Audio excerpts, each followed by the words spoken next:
Greetings and welcome to Mount Olympus. I am Hercules Invictus, and today I'm here with Zack McAtee, and we're going to discuss dungeon mastering. Greetings and welcome. How are you, Zack? Doing well yourself? Looking forward to seeing if this attempt to communicate works. Yep. Quite a side adventure we had there. Uh, Yeah, so, since this is a new recording, can you share a little bit about the campaigns you're currently running? sure. So right now I am running four campaigns once a month. Two of them are in the Pokemon Tabletop Adventures system. One of them is in person. The other one is online. They share the same universe, so occasionally they have crossovers and like the characters might call each other between parties, things of that nature. Um, Last month I started running a game of Ryutama, which is a cozy, I believe it's described as Oregon Trail meets Hayazaki kind of feel. That sounds Uh, interesting. Very, very whimsical. This big focus on travel. The mechanics for it are kind of like one of the bigger parts of it.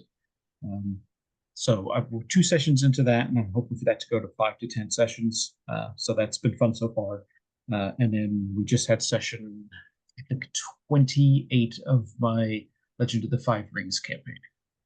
I remember when you used to share all that information on the campaign world and the different clans that are involved. That was very interesting. Yeah, and it's a really in-depth world to just kind of fall down a hole. If you ever like, I think the term is wiki falling, is when you get like absorbed in a Wikipedia type article and just keep opening new ones off of it and Uh-huh. keep going.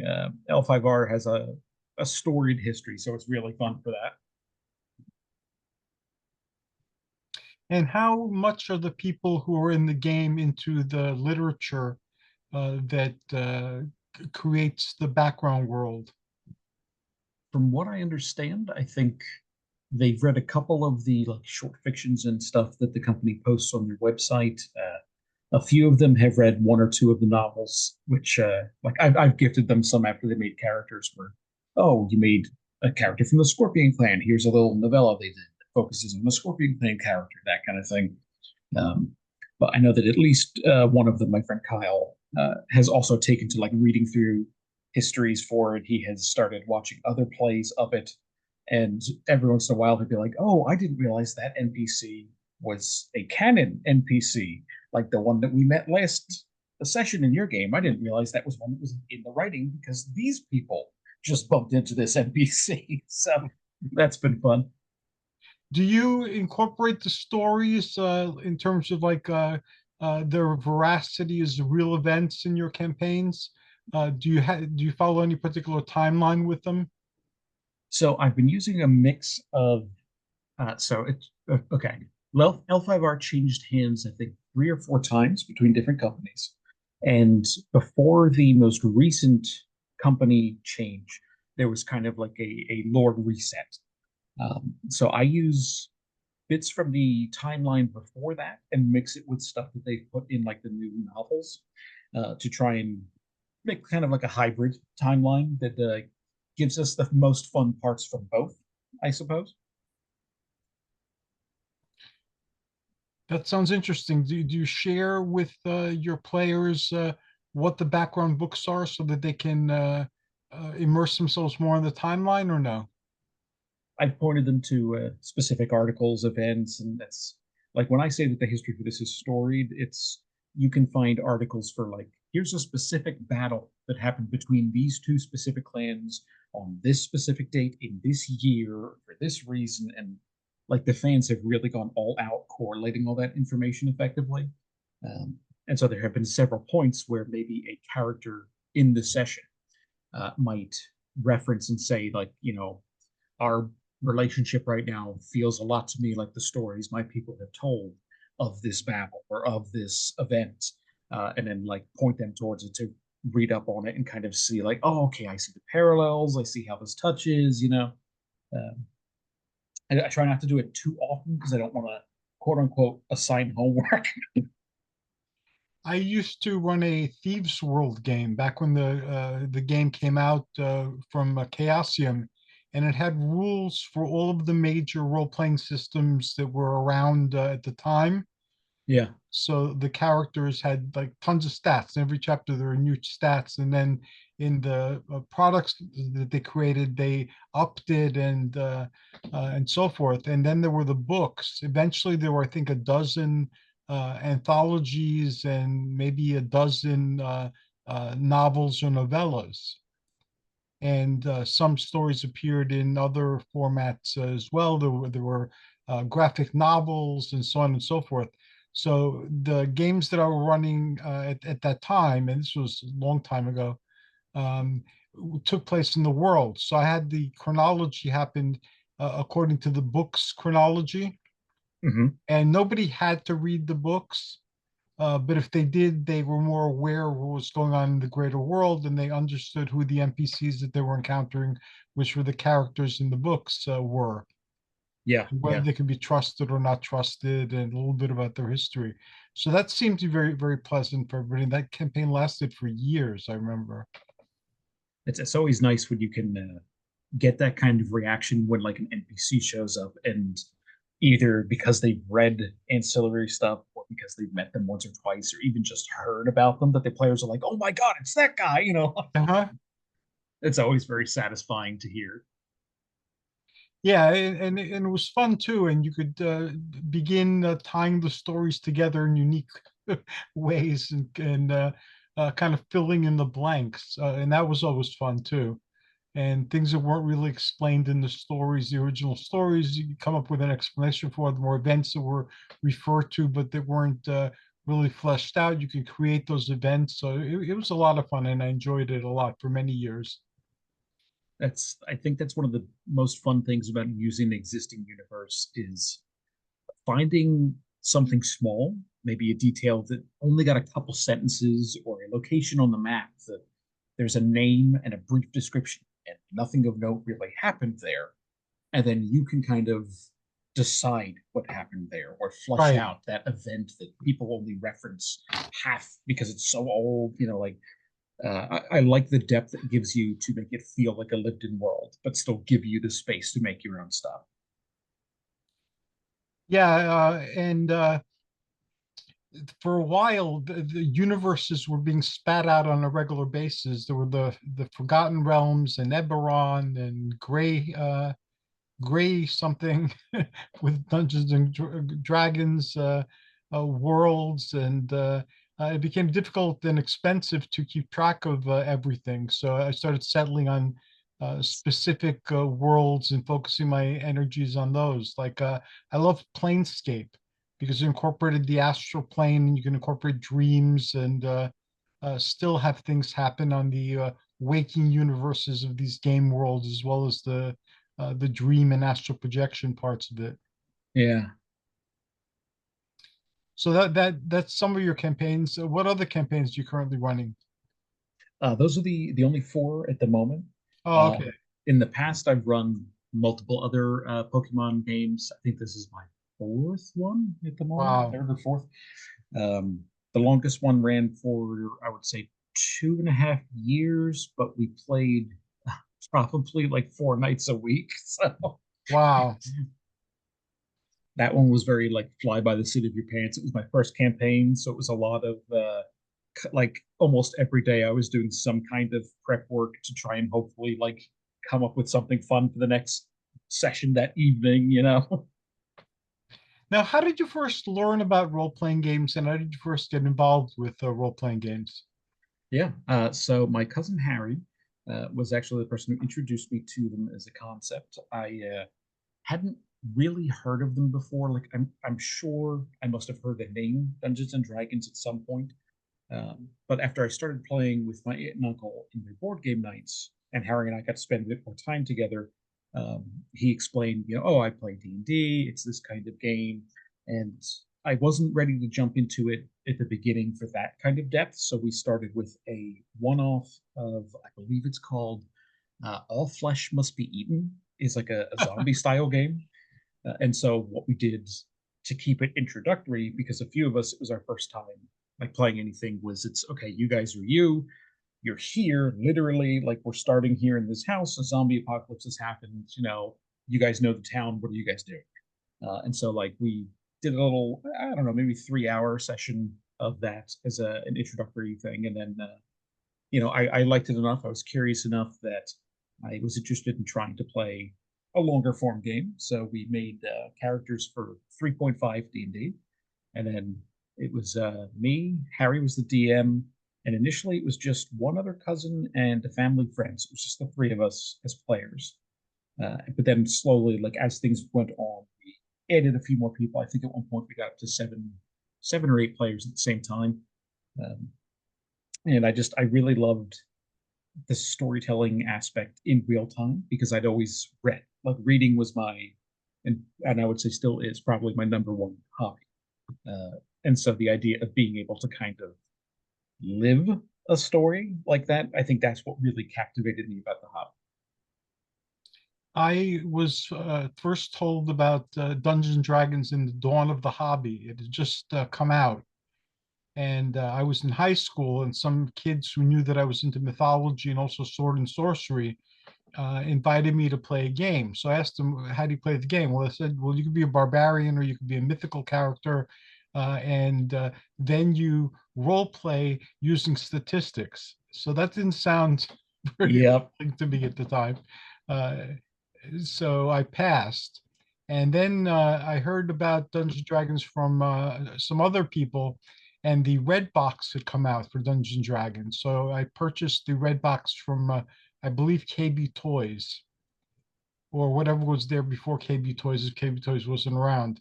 And there it seemed interesting, but it didn't really make sense to me because it seemed that they had all these random monsters and there was no rhyme or reason for the all being there and having like treasures. Yeah.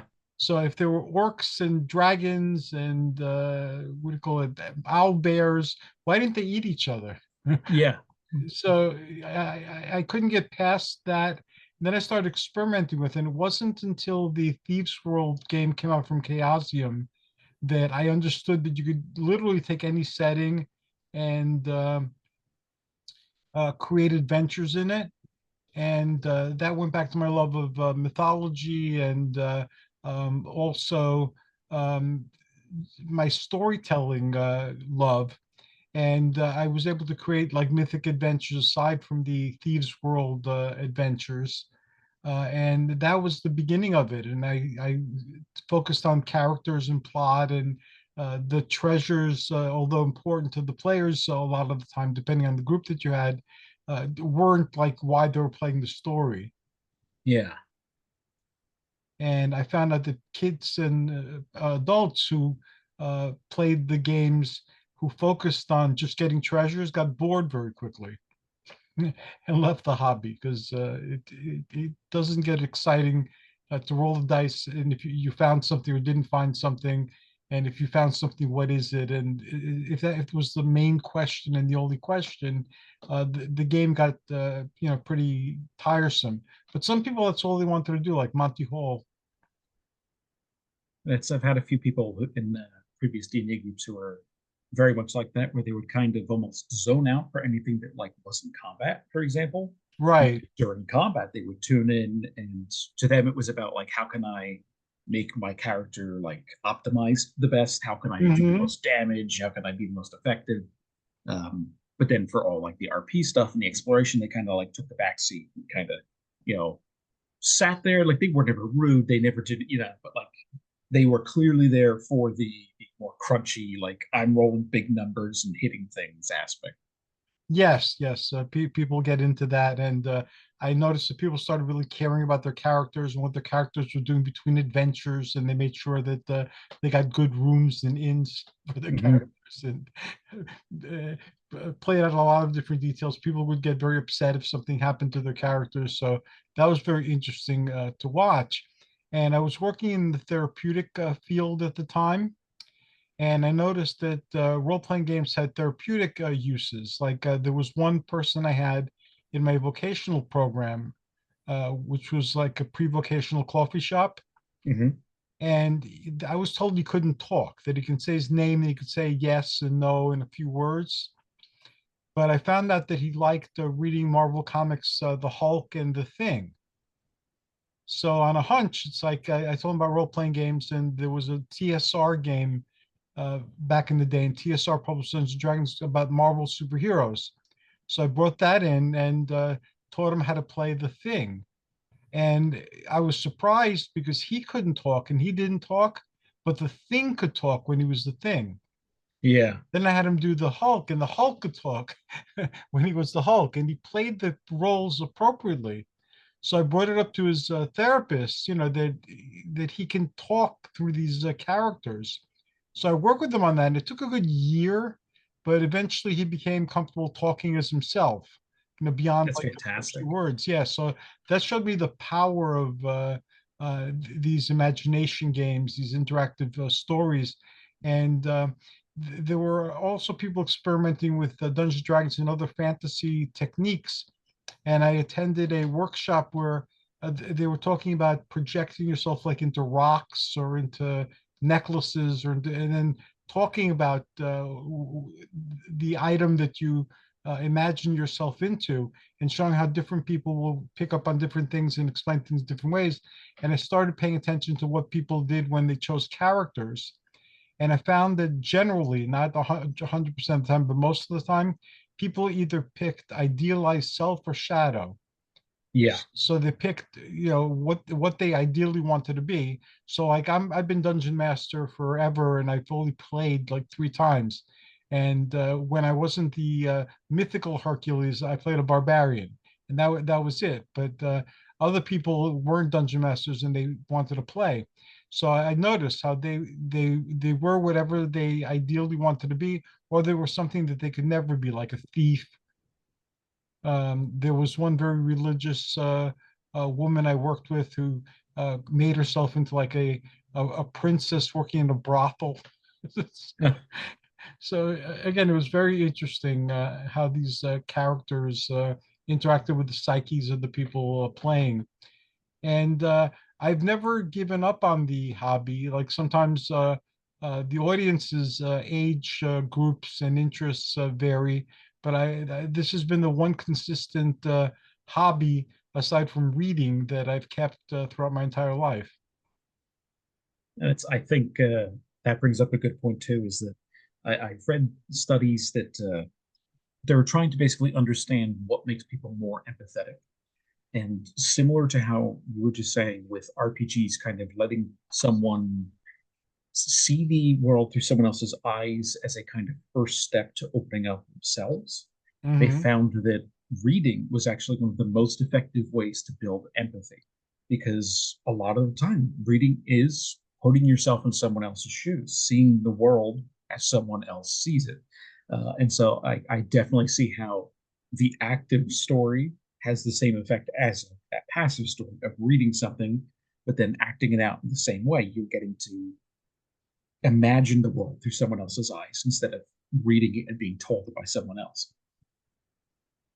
I can definitely see that. And right now, as I'm getting older, I'm in my late 60s now, and my eyes are going. So I can't read as much as I used to read because I need glasses and sometimes a magnifying glass. So whereas for much of my life, I used to knock out a book a day. Now it takes me a good 2, 3 weeks to finish a book. As long And as you're still doing it, nothing wrong with that.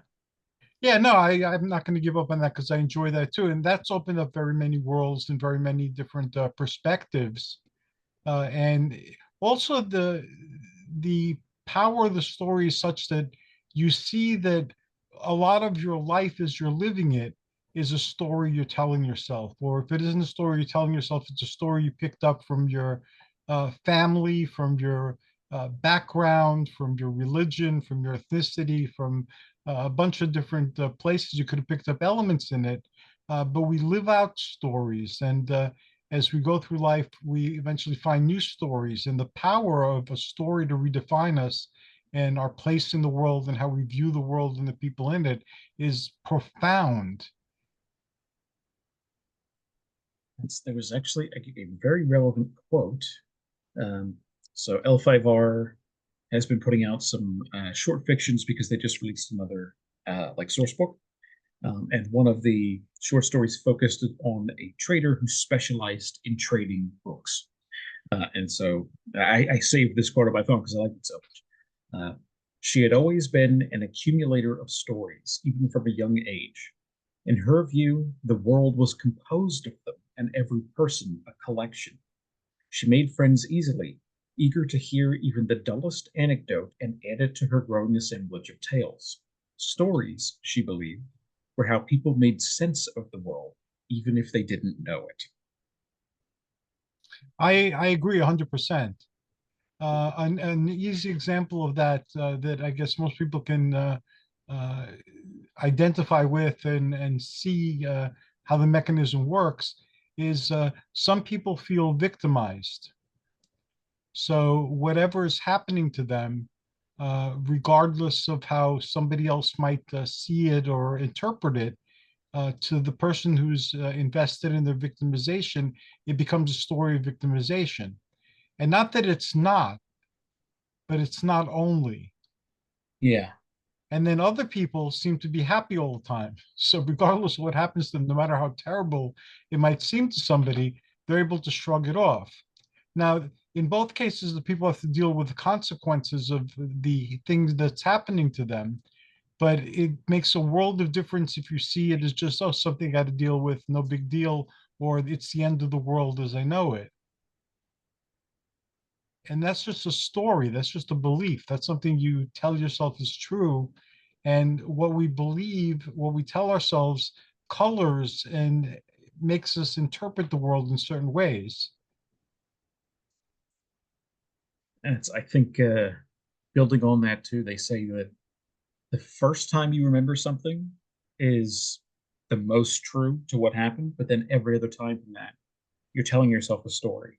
You're Right. not remembering the original event, you're remembering the last time you remembered the event and what changes you'd made to it then. And over the years, like, like what may have started as oh yeah, I was running and I tripped and skinned my knee turns into like, I was, speeding down the hill and then I tripped and I flew 20 feet and broke my leg. And, like, Right. so stories very much have impact because what are we if we are not our memories? And what are our memories but the stories we tell ourselves? Now, after I discovered Dungeons and Dragons, I found Tunnels and Trolls, which, depending on what part of the world you're in, is either the second published role-playing game or the first published role-playing game, because Tunnels and Trolls was published in several countries before Dungeons and Dragons. And they invented the Pick Your Path book that you could play with their system. And Tunnels and Trolls was a lot easier and it obliterated the use of concepts like THAC0 to hit armor class 0, Mm-hmm. which I always found annoying. So I switched to Tunnels and Trolls, and if there was nobody to play with, you had the books. And they published the books fairly often, and they were not as expensive, and they had a world, but you could fit it in any world. So I was able to take the adventures and fit them into whatever framework uh, I was running games in. So I was able to participate in the adventures separately. And of course, the stories that were experienced through there became part of the history that all my players were experiencing. Mm-hmm. And then after a while, it was what do you do between adventures if you can't make it? So certain solitaire dungeons or solo dungeons, as they were called, there were fixed places that you could go and have adventures. And if you could tell me a good enough story, I count what happened in there to you, except for some things that were patently ridiculous for the world that we were campaigning. Yeah. But that it became a lot of fun to do that, and um, I always would look for things like board games. There were board games like Talisman that were good um, alternatives to doing a role-playing game, and I made the world of Talisman into like a role-playing game. Eventually, they did that for real, but I just did it based on what was there and my use of DMing skills and storytelling. But eventually, like now, I do games 4 times a week. I came upon a mechanism that was based on the D20, Mm-hmm. and it just solved the problem of whether something happened or didn't happen, and to what extent did it happen or not happen. And I found that that mechanism alone was enough for most people to learn how to play the game in a minute. And then it solved a lot of the problems that using tables and ads and things like that created. So it's a very minimalist role-playing game that I run these days. But people seem very happy with it. Yeah, and I think it speaks to your experience as a storyteller that no matter the mechanics, you're able to get an engaged table Right. because you've been doing it for years. You've seen what levers like pull in someone's brain to make them feel a certain way, you know, what things 90% of the players enjoy. And at the end of the day, no matter how many mechanics, dice rolls, whatever else you want to put on it, all you're doing is telling a story together. So whatever mechanics you need are all you need. You don't need to worry about going ham and dealing with the most crunchy system if it's working for the table. And I found that when people feel it's not sophisticated enough and they want to add more rules, and I'm always open to adding more rules to the game. Within a month and a half, they want to go back to the simple system. Yeah. So that's been interesting, and I've learned all sorts of new rules that I can incorporate pieces of to solve a problem that I might be confronting at the gaming table. And do you have public games? I remember, I think I asked you this a long time ago, and you used to have games at Tim's Level 1 store. So what we do right now is we do public board game nights over at there's a store called Highlander Games in Woburn, Okay. New Jersey. But I haven't really run any public RPGs for a while. Uh, I think the closest I do is that every once in a while I'll do like a big Halloween game and like try to invite people who maybe haven't played games before, try and introduce them. If you're familiar with the game Dread, which uses a Oh, Jenga tower, so the idea is it's a horror one shot where you're playing Jenga. The DM tells you how many blocks to pull is how difficult whatever your action is. And then if you knock the tower over, that's when your character dies. So it's that's a clever. one Yes, I shot remember you horror shared game. this. You shared Yeah, that is very clever. it's a really good way I found. Like, I think I introduced upwards of 10 people to the hobby with Games of Dread because it's just such a simple concept. Everybody already knows what Jenga is. It's Right. even if you haven't played it, like through cultural osmosis, you know what it is. You're taking a block out, you're putting it on top, and then you're just adding narrative flair to the risk of that system. Um, and so that can get really fun, tense. We would always play like at night in as dark a room as we could. I would ask the players to give me like a list of things that they were either like afraid of or like liked to see in horror, and so I kind of cater it to that aspect. That sounds really that sounds like a lot of fun. And yeah, that gets rid of the need for dice, and it tells you what happened and to what extent it was a positive or negative thing that happened. Yeah, it's just very easy for people to grasp because it also reduces the luck element significantly because it is basically entirely skill. Like, yes, there's what your other players do to the tower because it's not like you have your own tower, uh, but you feel like you're a bit more in control, which I think is good for people who are experiencing it for the first time.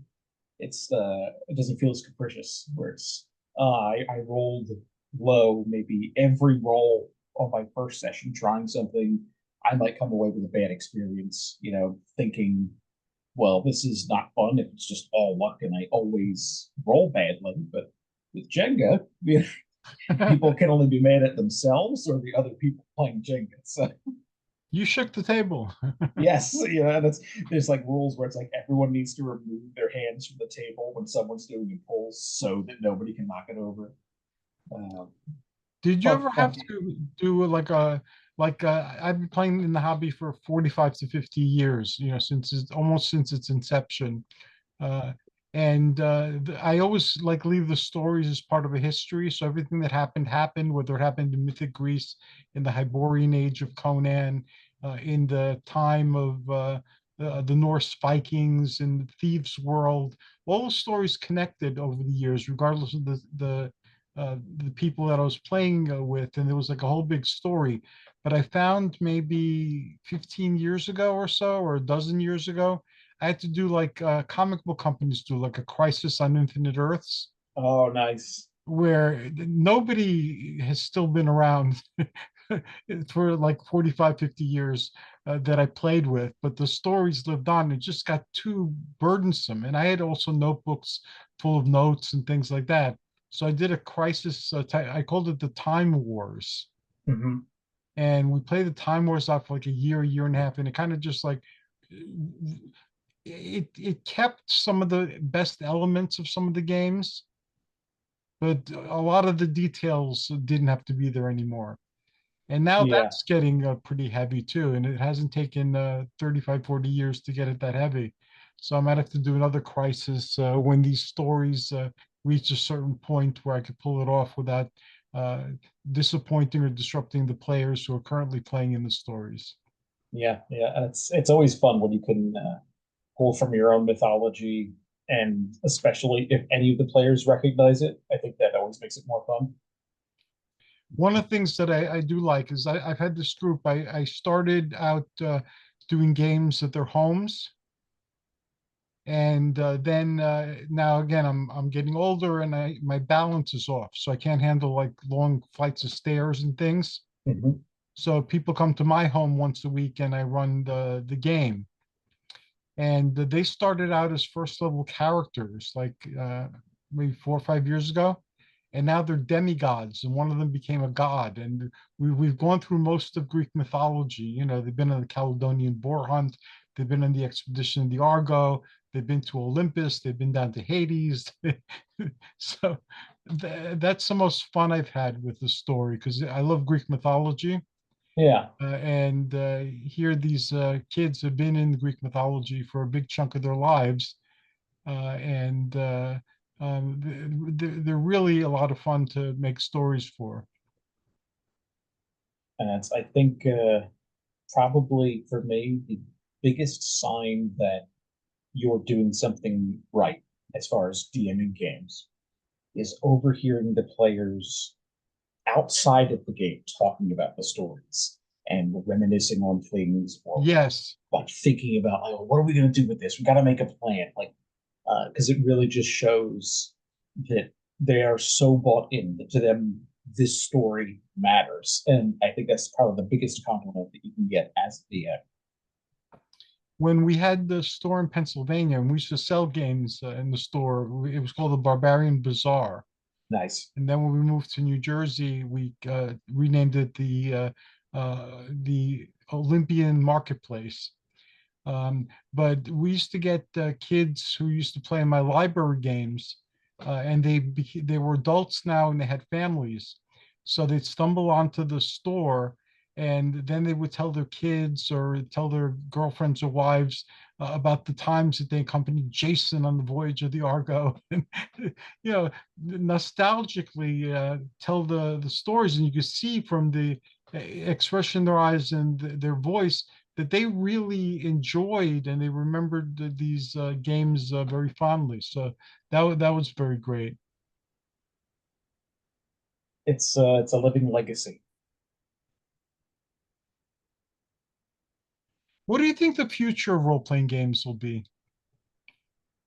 I think there was a time where it looked like it was going to kind of move to AI would be Hmm. there's tons of apps I've seen where it's like, oh, you can DM with the AI, so it can run games for you, kind of thing. You can play games, but the more I've seen the popularity of live plays and actual plays take off, people becoming fans of things like Critical Role, things like Dimension 20. I think we have safely moved to the point where we've recognized the human element is the most important bit. Yes, definitely. So I think we don't need to worry about the AI lords coming for our DMs anytime soon, hopefully.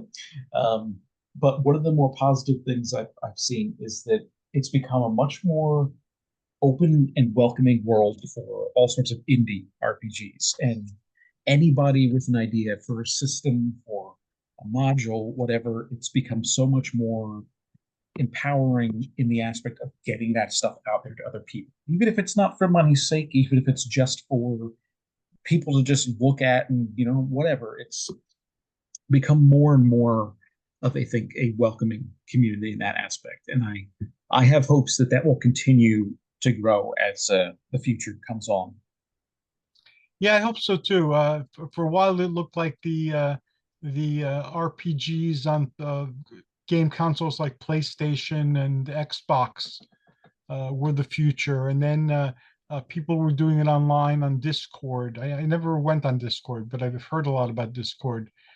So I'm going to look into that because as I get older, as I get into my 70s, it's going to be even harder for me to get around.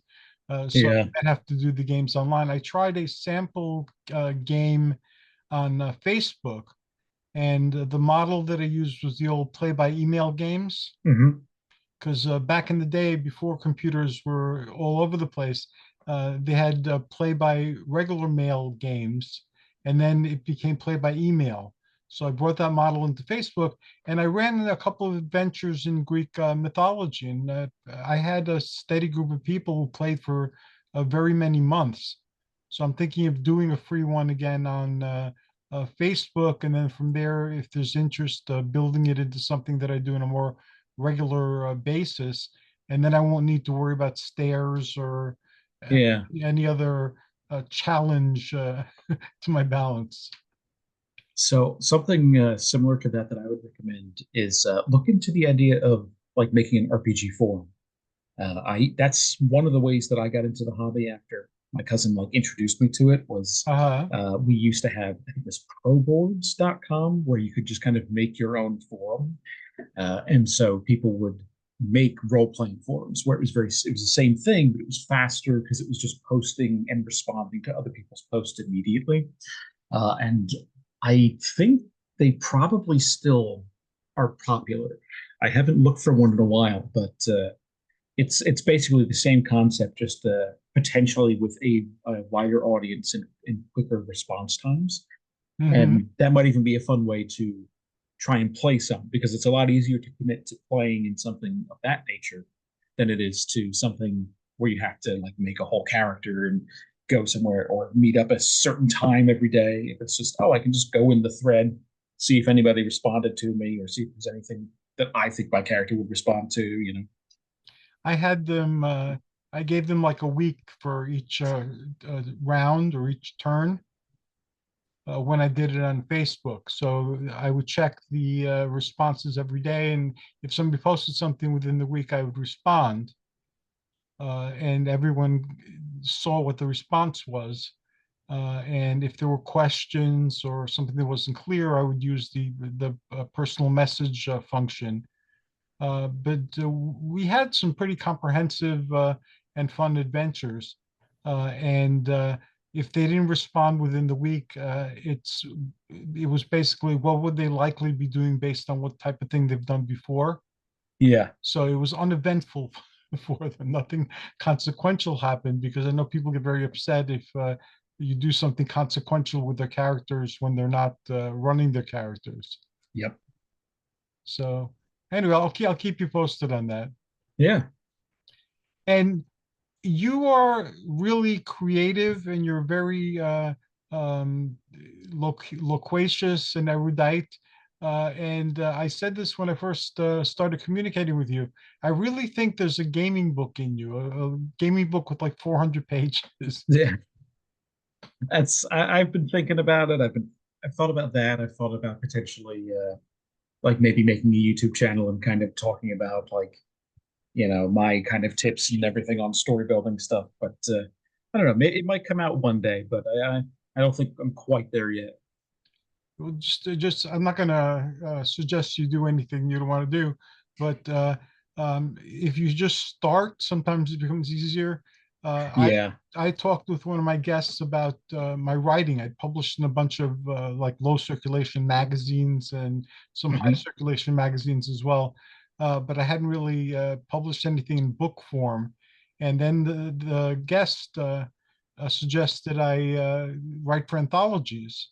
So I did. I started doing that, and now it's 20 something anthologies later, and then part of an anthology too that was published by a major publisher. That's awesome.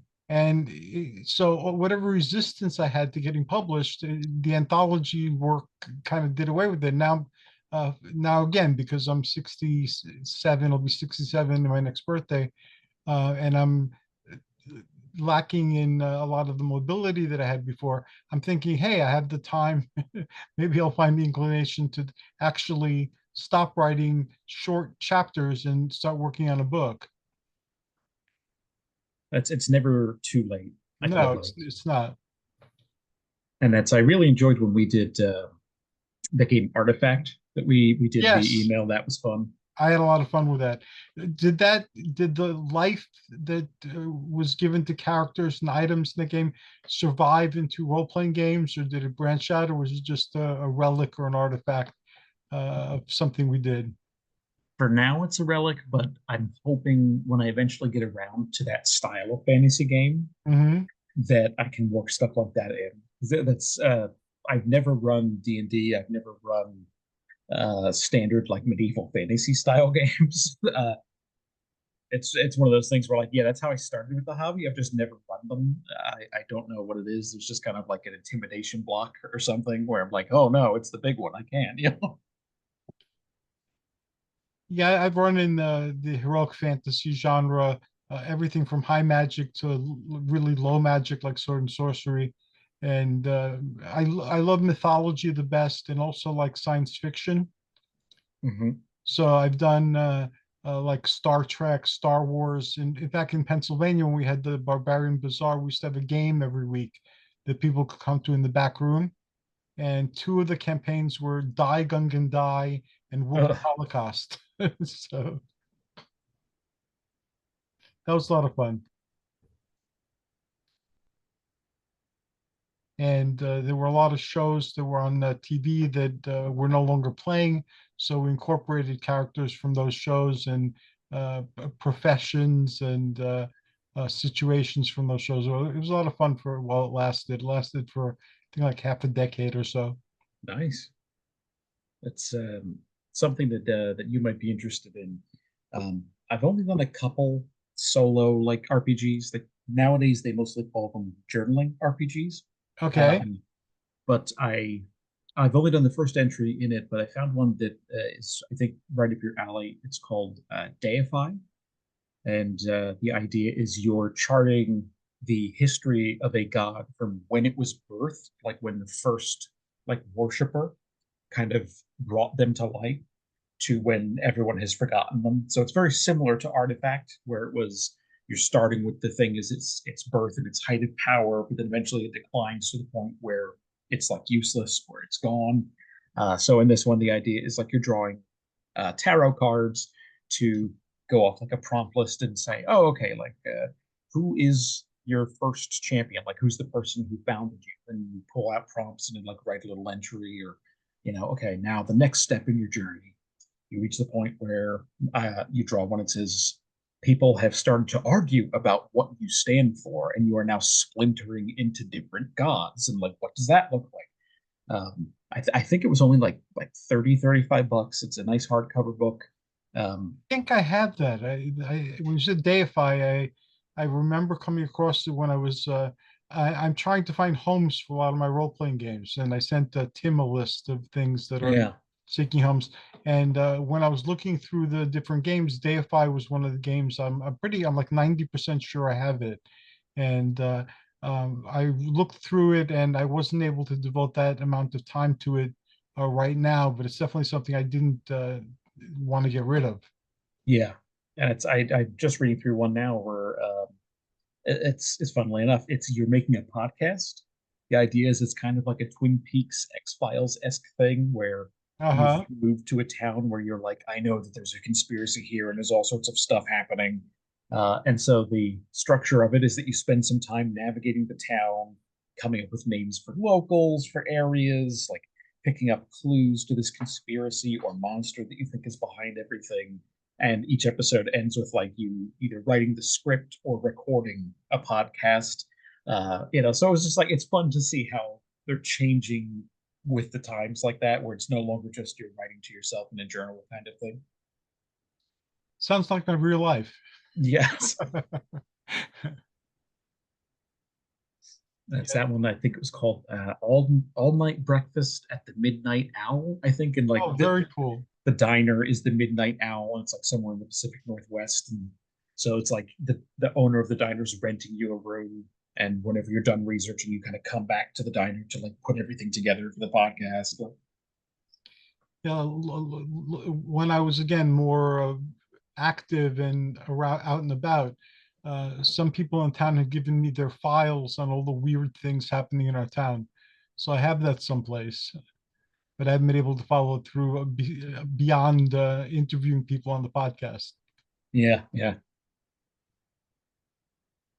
Yeah, we live in an amazing world, and I guess if you're open to uh, amazement, and if you are open to trying new things like storytelling games and role-playing games and Jenga inspired games, you allow yourself to have experiences normally you wouldn't have. And it's not as strange as people would think before allowing themselves such things. yeah. And it's I think that's always the first stumbling block when trying to get someone new to the hobby is it does sound weird. Like as an outsider, if you really think about it, if you sit there and say, "Hey, you want to sit around a table and make up stories while we roll dice," like it sounds weird to people who don't get the initial appeal of it. So it is always that first hump of like, "No, please trust me, give it a try. If it's not your thing, that's fine, but at least give it one try." Yeah, giving it that one try is all it takes. And we've been having these podcasts now for years now. We've been having Yeah, these conversations, and it's always a treat to spend time with you because your background is so extensive, and you have an enthusiasm about these things that is not easy to find. that's I think that is why I've stuck with it as long as I've had is you Mhm. need to really love something. Uh, and I was talking with my wife about this is like I hope that like when I talk about things like this that comes across that you can feel like I'm coming at this from a place of interest and I want to open the doors to you versus like trying to like gatekeep or keep people away from something. Like the way I look at it is the more people who like this thing, the better, because it's more people that Right. you can interact with. It's more people that you can tell and hear stories from. In Greek, enthusiasmos, which is where the word enthusiasm comes from, means possession by a divine force. Mm, So I've always liked being enthused about things, and when other people are enthused about things, it's like uh, because their interest uh, makes it the conversation brighter. I don't know if that's the right word for it, but I get you. I Yeah. always enjoy that. And unfortunately, we've run out of time. Thank you so very much. Sorry about all the mechanical difficulties, but we got through them. And this will become a monthly thing where it's just tales for storytellers and um, gaming tips and comparing notes and things like that. So I will contact you on personal messenger on Facebook, and we'll take it from there. Yeah. That sounds good on my end. That says I know obviously like our ones where it's you, me, and Tim. There isn't as much time to delve into the more nitty gritty of it. So I like this and looking forward to being able to talk about stuff in my campaigns a bit more in depth. And we have another person who might occasionally be joining us. His name is Donnie Cho. He did the Church of the Dog Man, and he has an anti Bigfoot organization. He's trying to get Bigfoot to pay taxes. So he's comedic in his approach towards life and strange things. So that Yeah, should yeah. be fun. Say hi to your wife. Thank her for letting me monopolize your time for an hour. Oh, don't worry, she's at work, so we're good. I look forward to our next conversation. Be well, my friend. Yes. Have a good night. Thank you for having me. You too. Thank you for being here. Bye. Bye.